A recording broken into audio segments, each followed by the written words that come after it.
Yo, what's going on, y'all? It's your boy SoSo, in case you ain't know so, and welcome back to another dope episode of Sports with SoSo. Coming to you live, y'all. This week, we cover what's going on between the Rangers and the Panthers in the Eastern Conference Finals, and we give you a brief update on what's going on in the world of sports. It's time to take a ride, y'all. Let's go!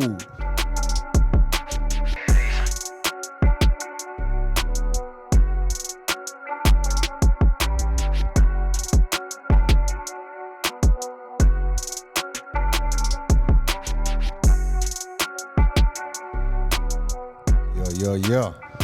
Welcome back, y'all. Special location. We're in the spots, one of those spots that we got. This is a fan favorite, I would say. It is. If you've been rocking with us from, day one, the backgrounds have changed. It's top three. A few different ones. This is definitely a top three setting and location. For sure. And if you are tuning in, we want to thank you guys for tuning in. Make sure to continue to hit that like button and dropping those comments. We see you guys. And make sure you guys are subscribed and hitting those notification buttons, man. That's the best way to stay involved on what we got going on here. We got a lot, man. Miami Golf Bros, too, while you're at it. Just go follow, subscribe. Holla. We got the Miami Golf Bros Open. I'm working. Video. I'm working on some videos for it. It's funny. It's funny to see it and like reliving it and like the vibe that was all of us together for that weekend. It was a great time. Especially from everybody's different like little perspective too, right? Because everybody like sends you little video clips or swings and stuff like that, reactions. Damn, good times. Can't believe it came and went already, bro. Like we were. Like, I'm already looking forward to the next one. And now it's just gone. We have to wait a whole another year. Yeah, man. Thankfully, the Panthers have been keeping us in it, though, right? Keeping us busy because we lost the Heat. What would we do if we didn't have the Panthers right now? Because the Marlins are struggling, dog. Let's be honest. As a show, we are super thankful for the Panthers, right? Because they are making this show fun right now. It makes the podcast easy to do week to week because we have things to talk about. But other than that, dog, Marlins ain't doing shit. They've had a couple here and there. We'll talk about that later. But the Heat have a bunch of questions, not a lot of answers, right? Yeah. And then Dolphins have 15 weeks before they're relevant again. And we don't even know what's going on with the re-signings that need to happen, mainly the quarterback. So, there's a lot. There's a lot out there. Thank God for the Panthers. Thank God, man. And even though right now, we're down in the series, right? It's 2-1 New York Rangers. 1 game 2, 1 game 3, and the way they won it, right? Like game 2, they won it in the overtime thriller, and the Panthers were up in that game, right, in New York. And New York is a good team, obviously, because they're in the Eastern Conference Finals with us. But I felt like they were able to snatch the momentum in that third period, get the tie, and once they were able to tie the game up, it was like, all right, we know what we got to do now, right? Like, and I think the Panthers ended up tying the game to push it into overtime. But it felt like once we got there, New York was on top of it, and they were all up in the crease and all up on Big Bob, and it made a difference, and that's how they won the game. Really out physically, being out physical everybody that week that they had on defense, the Rangers were able to do it. So when was the last time we got together? Did we start the series, or we had this is the first time we talk about the series so far in general? The series hadn't started yet because we had Monopoly on the show. Shout out to DJ Monopoly. That's Make right. sure you guys are following him, bro. That guy's giving us great scenes out there from MSG, man. We did the preview of Monopoly. That's right. Shout out to Monopoly. So game 1, we can't overlook that. I think we should start back there, right? If we take a second to go back, we steal the first one in New York. Mm-hmm. And automatically, take back that home ice, that been a little questionable, something that we talked about already on this show, is like, who are we when we're at home? Like, are we a dominant force, or are we just a 50-50 team at home, at best? And, we go on the road game 1 in New York in Madison Square Garden, and we steal one. Yeah, for Dominantly. sure. We dominate in New York. We look good. We look fast. They have a couple of moments as well. Don't get me wrong, but it looked like what the Bruins did to us, kind of, in the first game of the series against them. And what I liked about the Panthers in that game 1, right, was they needed Big Bob to make a ton of saves, and he made all of them, right? That was like the first shutout that we saw the Panthers have pretty much in the first three series. You know what I mean? Because it's playoff hockey. You have that high level of execution, that high level of offense and opportunities being made. Yeah, so you see that, and then you think about what transpired in game 2. Yeah. You know, where it's like we were the dominant force. And again, we were still dominant, but, you know, they just played better. You know, that night they learned from their mistakes. They were playing more physical, to your point. They were playing more aggressive. The power plays came into play big time, have been so far a big factor in this series here. Huge. A lot of penalties, bro. I've seen a lot of penalties in this series. And yeah, dog, game 2 kind of got away from us, but not as bad as game 3 did. No, and that's the main two things that we have to point out in the difference between game 2 and game 3, right? In game 2, we were able to keep the game close enough, and then once they got ahead, the game was over. But fuck it, we did our job. We went to New York and we grabbed one game and said, all right, let's head on over to South Florida and play some really good hockey, our style of hockey, and get after it. These dudes were too physical because they did have a ton of penalties, especially in that first and second period. And even when New York was able to capitalize, it was off of that, right? Where we were man down or they were catching us changing because we were just getting off of killing a penalty. And they're able to score twice. And I think in the first period, they were able to score both of the goals within a matter of, half a minute.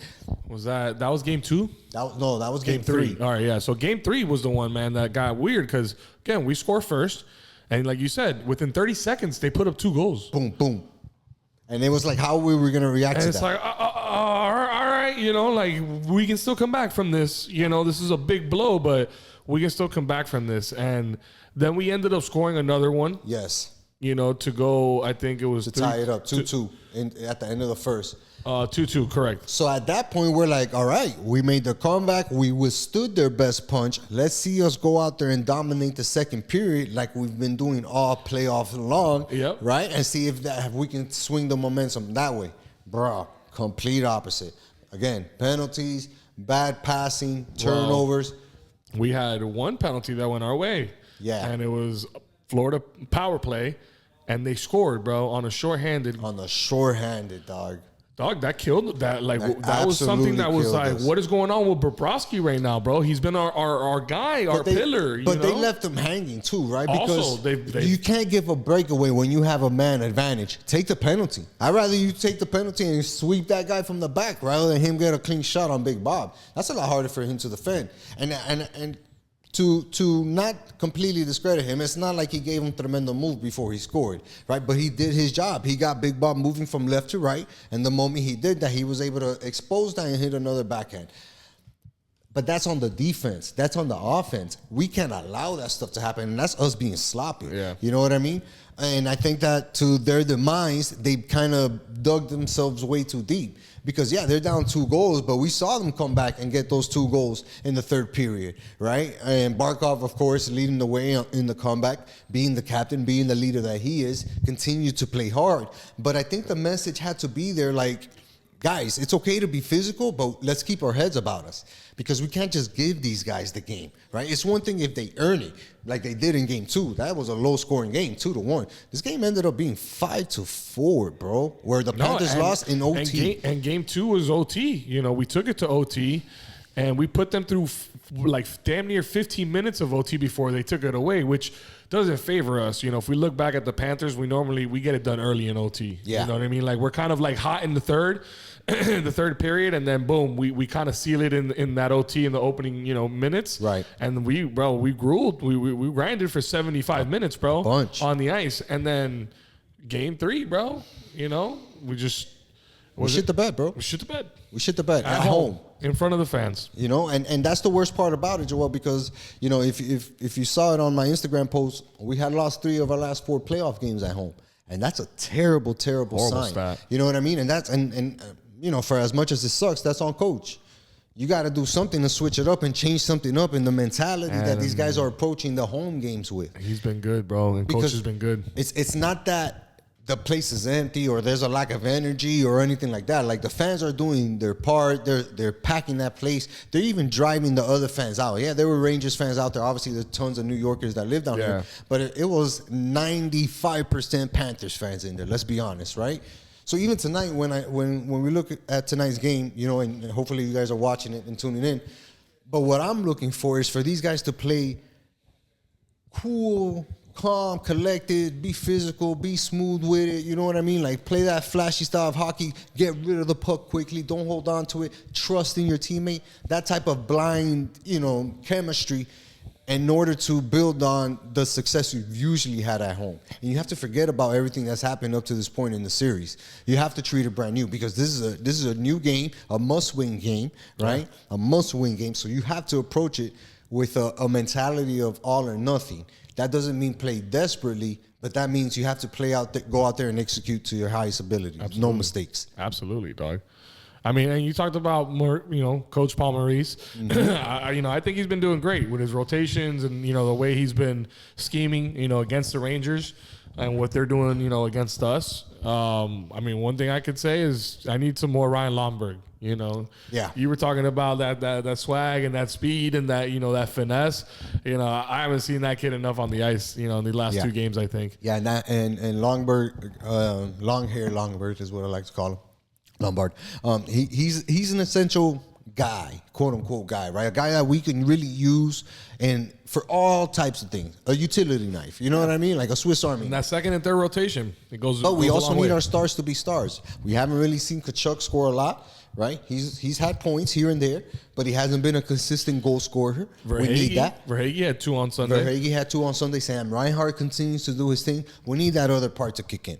Right, because once you do that, that unlocks everybody else, right? That Rodriguez, Montour, like all those guys, right? Like all those guys get unlocked when Tkachuk, Reinhart, and Verhaeghe are all putting the puck behind the net, right? Because again, it just opens up everything when they're on the ice. People are going to pay more attention to them. We need our guys to be our guys. And it starts tonight. It's a must-win game. There's no ifs, and or buts about it. The Panthers have to go out there and win convincingly, in my opinion. You know what I mean? Even this thing out and say, all right, let's go, past is the past. Now it's a best-of-3 series, and we know that we can win that. Yeah, we just got to even it up tonight. Or last night by the time you're hearing this. Funny thing is, by the time you're listening to this, you'll already know what had happened. So because you'll watch it on Sports with SoSo Instagram. Either we're tied up, all square, and we're happy going back to New York, or we're down 3-1 going back to New York. With a list full of questions about the Panthers. I think this team is going to get it done tonight. I think they got it done last night. Let's put it that way. Yeah, for sure. I believe so too, because like I said, I think that this team has enough veteran leadership, has enough talent, has enough good coaching, right? And guys who can step up in the heat of a moment and really do something positive and spectacular in order to help the Panthers win the game, and even up the series. So let's make sure that happens tonight and take care of business that way. I got to give a quick shout out to the Marlins, dog. All right. Got to give a quick shout out to the Marlins. I know we kind of bashed them a little bit, because overall, so far this season, they're not, even being competitive in their division or in baseball in general, Major League Baseball. Yeah. But I like where you're going to go with this because there are some positive things on the horizon. Don't look at me like I'm crazy, but the Marlins have won 4 of their last 4 series.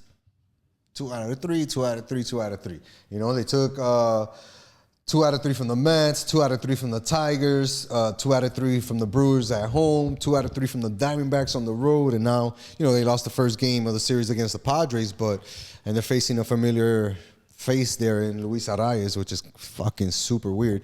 The guy wins fucking NL Player of the Month, right? And meanwhile, the Marlins 4 guys that they traded for him haven't equated to anything close to that. Not even half that. One of those dudes are batting 190. The other one is hurt. The other guy is batting like just .062. See, now you just ruined it. You should have I'm sorry. You should have said that first and then talked about how, but we've at least won, 4 of our last series. You should have gone that route. But you always start with the hits, man. I'm conflicted again, dog. I don't even know what to think because it's like you just reminded me of that trade. We have to play him now. I guarantee he's going to go off that game. For sure. He's going to go yard. He's going to probably hit for the cycle. No, for sure.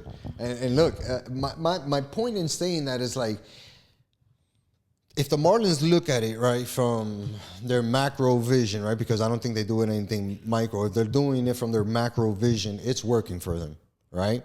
They're not the worst team in the majors. They're close to it, but they're not the worst. Very, very close to it. And meanwhile, they're also one of those teams that don't necessarily want to spend a lot of money, right? So that was a topic that a lot of people and I had on, conversations about on Instagram, right? Because I'll put a post up about the Marlins, and everybody's like, man, the team, we got to get rid of the owner, the GM, this, that, and the third. And in my eyes, it's like, all right, but Major League Baseball is letting us have these type of owners. They're not setting a requirement from teams to say, hey, bro, we're so happy that you want to be on board here as an owner. Welcome to the club. But there's a standard. We need to keep our product high, exciting, demanding, because our lives depend on it, which it does. They're losing out right now to football, basketball, hockey, all types of sports, right? Because baseball isn't as attractive as it was. How do you get that back? Well, you make it more competitive. You make all the teams more competitive. You make it to a point where, hey, this is where you have to spend. This is what you're allowed to spend, right? Maybe it's about time that they have a salary cap, and now you even it out a little bit more. Who knows? But the Marlins are doing what the Marlins do. They're finding cheap talent, and they're trying to win with it. So when it works, and it looks cool. Bro, I'm sorry, dog. You and I could have talked a million times about the Marlins this season, and neither one of us would have said, you know what's crazy? They're going to win 4 series in a row. We would have never uttered that. No, probably not. But we would have said, they're going to get competitive. They're going to have a stretch of being competitive, hopefully. And then they go out and trade Arraez. And it was like, all right, never mind. There's no shot they're going to be competitive. And then they go out and win 4 series. So, I don't know. I don't know what to make of anything. It's hard to get excited about Marlins baseball. But guess what? I'll be out there this Saturday. Nice. Enjoy that. Thank you. So enjoy that. It's going to be fun. It's going to be a good one. The ballpark is always a good time. I'll be vibing out there on a gummy or two.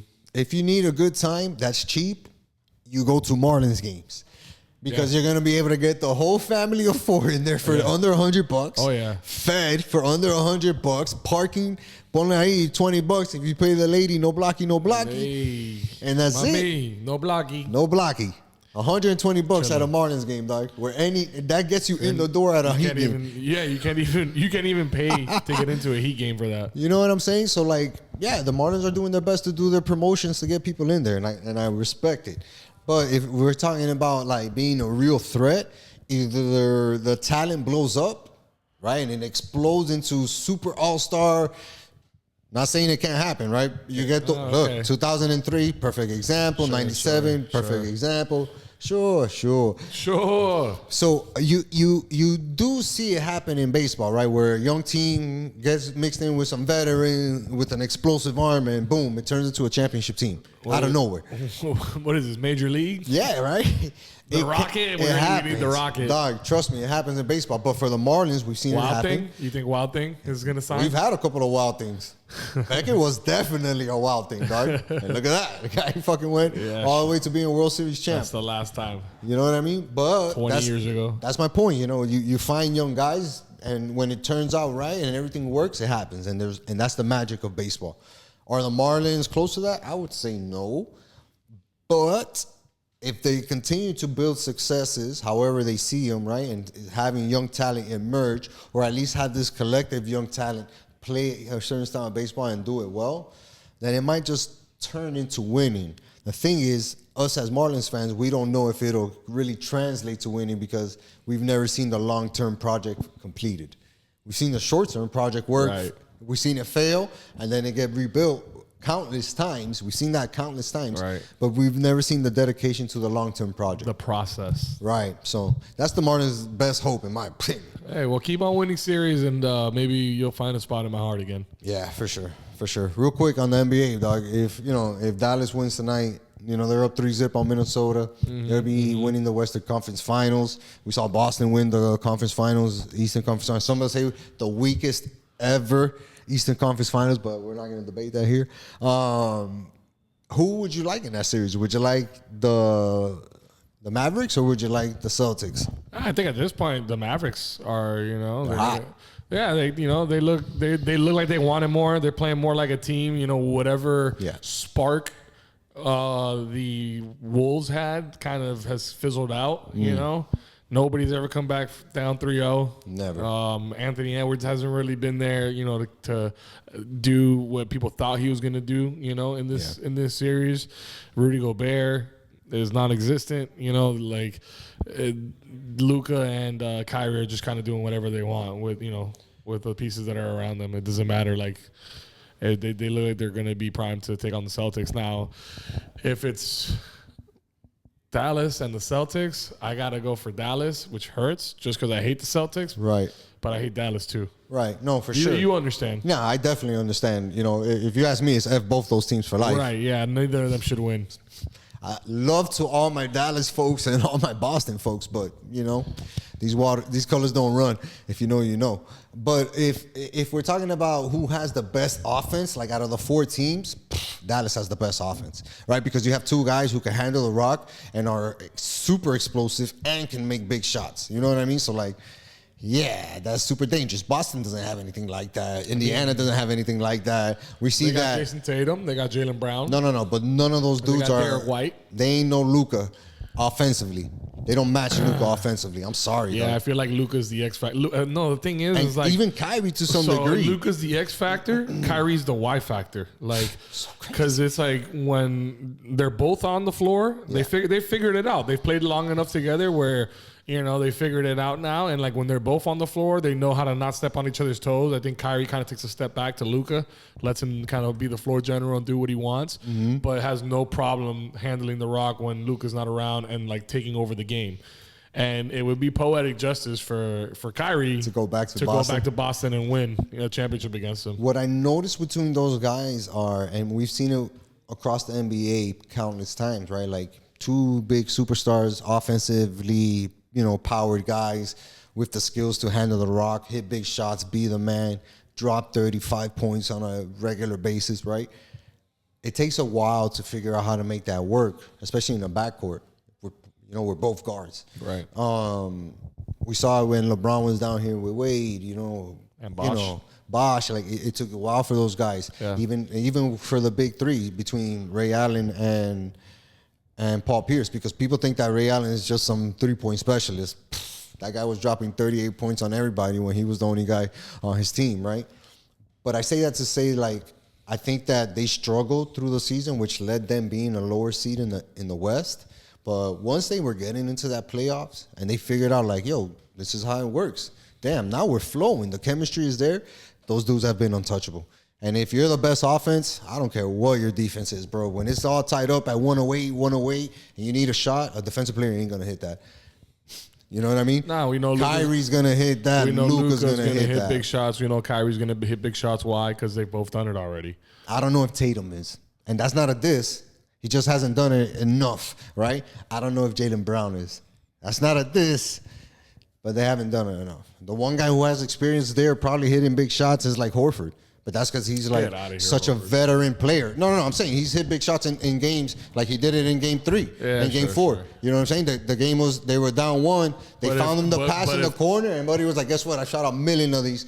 No pressure. Boom. But if the Celtics are finding themselves in situations where Horford has to be the guy, yeah, Luka and Kyrie are smoking those dudes. You get what I'm saying? Smoking those dudes, man. Let's see. Let's wrap up on, because we got some other things to get into, dog. Let's wrap up with MMA, dog. UFC this weekend. What do we got? Makachev versus Dustin Poirier. Dustin Poirier. Yeah, man. And there's a big Sean Strickland card, and Paulo Costa. Yup. Both of those dudes coming off of losses. Damn, that's a pretty good card. It's a great card, bro. It's a great card. I'll be going to the Marlins game on Saturday. Kevin Holland's on there. Yeah, that'll be a nice little segue into the rest of the night. Absolutely, dog. Absolutely. But if you had to pick, you think Makhachev's reign is over? DP's on a fucking hot streak, dog. I feel like he's out to get this dude. You know what I mean? He's been the untouchable. I mean, I gotta go for Dustin. He's the home guy, right? He trains down here and shit. Local guy, yeah. Not necessarily local, but he's a South Floridian. He's a home guy. You know what I mean? Sure, even USA, bro. I'll take an American over Makhachev. What about Strickland and Costa? That's a crazy fight at that weight. That's closer to Paulo Costa's natural weight. Paulo Costa's last couple fights, I think he won his last fight. Yeah. And then Strickland. Look, he lost to Robert Whittaker, but it was a unanimous decision. He didn't get knocked out. So his last 3 fights have been UDs. He's 1-2. He's won 2 out of the last 3? No, lost 2 out of his last 3. Oh, okay. Damn. And he's fighting Strickland, and Strickland had just got beat. Strickland just lost. Strickland might be back, I think. Let's see. Bounce back. This will be a great bounce back fight for him. It'll suck for Paulo. Big time suck for Paulo to lose because, but that's the thing, right? Like Strickland had been in 2 championship fights. lost one, won one. So I feel like he's gotta step it up because that 185 belt is very competitive right now. Yeah, I think Strickland has more to lose, obviously, Yeah. in this situation. It's crazy. We're talking about that light heavyweight division, dog, in UFC, where we did a nice little interview in the light heavyweight division, BKFC, man. We're actually, I did a bunch, man. I did a bunch. We got BKFC June 21st at the Hard Rock. So I hope you guys already bought your tickets. If not, get ready to pay a little extra. It might be selling out. Sold out. Yeah. Get ready to pay on that reseller market. Aftermarket. Yeah, man. But it's definitely going to be worth being in the building, man. Gallo versus what's his name? Kai Stewart. I don't know why the other fighter was Keith Richardson was on my mind. That's why he's fighting for the Too belt many in the names, bro. bantamweight name. You've been grinding. You've been doing all these interviews behind the scenes. We're about to drop. Yomi versus Jared Warren for the light heavyweight belt.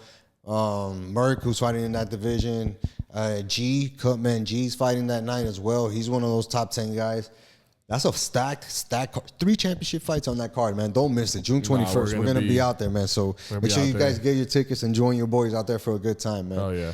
But at this point, you know what to do. You gotta tell a friend. Oh snap! You gotta be able to tell a friend. To tell a friend. To tell another friend. Tell everybody they know. To tell everybody that they know, plus their mama, y el tío de adelante, y el tía de atrás, because they all have to know about this amazing podcast, y'all. You're gonna be able to continue to follow us only if you're hitting those notifications on the Sports with SoSo YouTube channel. Like that, hit that like button, drop a comment, let us know who you think. And until next time, peace.